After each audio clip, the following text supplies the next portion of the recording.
اللهم صل وسلم وبارك على سيدنا محمد. السلام عليكم ورحمة الله وبركاته. حبايبي ازيكم عاملين ايه؟ يا رب تكونوا بخير وسعادة وهنا، اللهم امين يا رب. تعالوا بقى النهاردة ان شاء الله هنعمل مع بعض حاجة كده جميلة، وحاجة كده سخنة كده جميلة ما شاء الله. طبعا بتتاكل في الشتاء على طول. هرسة الذرة او البسيسة بتبقى تحفة، اللهم بارك. بتبقى عشاء، بتبقى فطار، اللهم بارك، بتبقى تحفة وبتبقى جميلة جدا. وهنعملوها في الخلاط، هتخشي يا حبيبتي 5 دقايق وهتطلعي وهتكوني عاملة اجمل صينية هريسة ذرة او بسيسة معاكي حبيبتي.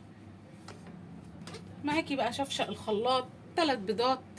بصوا بسم الله اهمت، هتروحي حطاهم في الخلاط. طبعا هتحطي البيض، يبقى هتحطي نص معلقه فانيليا. بصوا في اسهل بقى من كده؟ مفيش اسهل من كده بجد والله. يعني حاجه اللهم بارك. معلش بقى في الفانيليا، يعني عودي نفسك ان انت خلصتي الحاجه انا بعينها على طول. ده كوبايه سكر، بصوا اهو كله مع بعضه كده. بصوا في قلب الخلاط اللهم بارك. كوبايه لبن او كوبايه برتقان لو عندك برتقان. يعني ده ينفع وده ينفع. بشر برتقان معلقه. بصوا اهو طبعا ده اللي انا منشفينه وعاملينه مع بعض.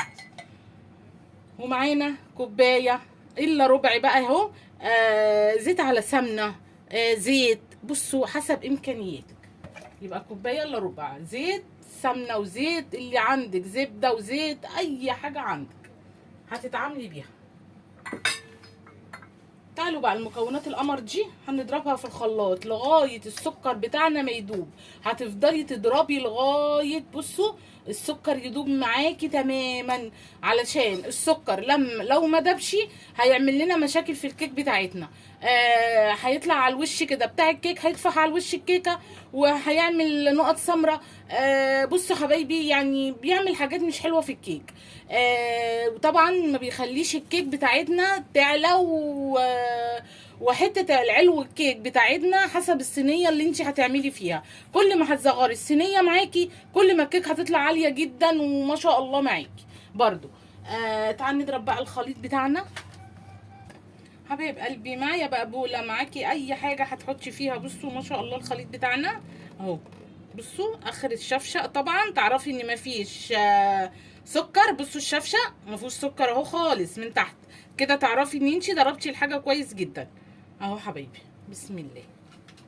بصوا بقى هنحط ذره ملح طبعا. بصوا لازم ذره الملح الايه للكيك. هنديها تقليبه كويس جدا كده. بسم الله اهو هتقلبي كويس. بسم الله.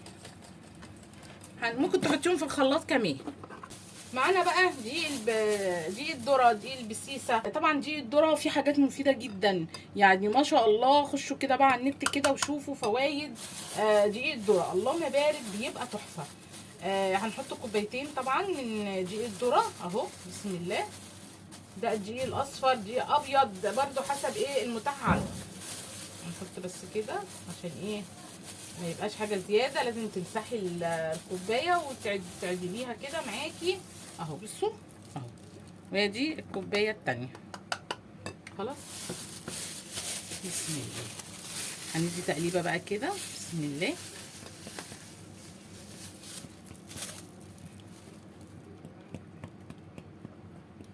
بسم الله.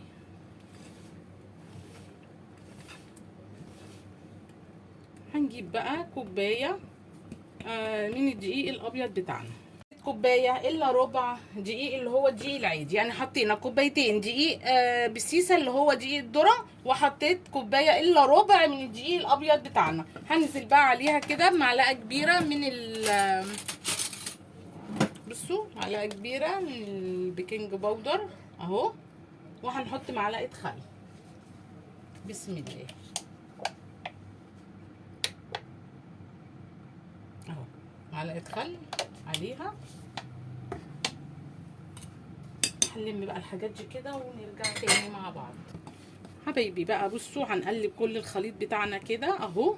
بصوا طبعا حطينا الدقيق، حطينا الخل، حطينا البيكنج باودر. بصوا بقى اهو ما شاء الله اهو. بس كده معنا بقى صينيه مبدرينها، دهنينها طبعا اي ماده دهنيه ومتبدره، وهنزل بالخليط بتاعنا اهو. بسم الله. بصوا ما شاء الله اهو،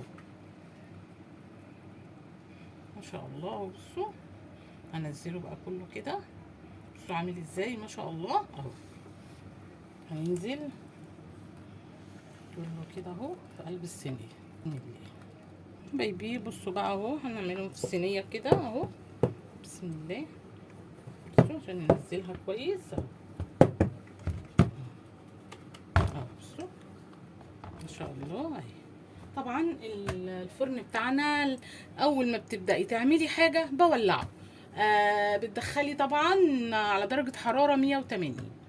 هنشوف الفرن كده وندخل بقى مع بعض حبايب قلبي. بصوا بقى هندخل على درجه حراره سخنه، وطبعا هنظبط على 180.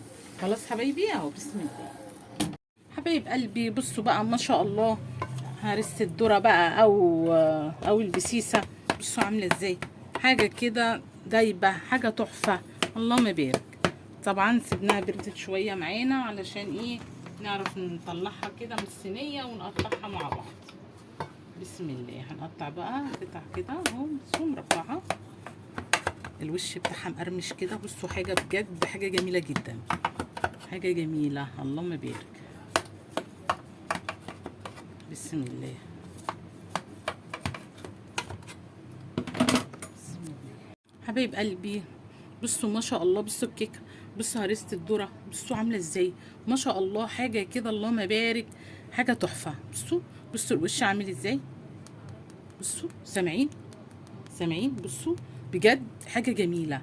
تعالوا بقى بصوا القمر ما شاء الله، بجد تحفه تحفه اللهم بارك، حاجه كده حكايه.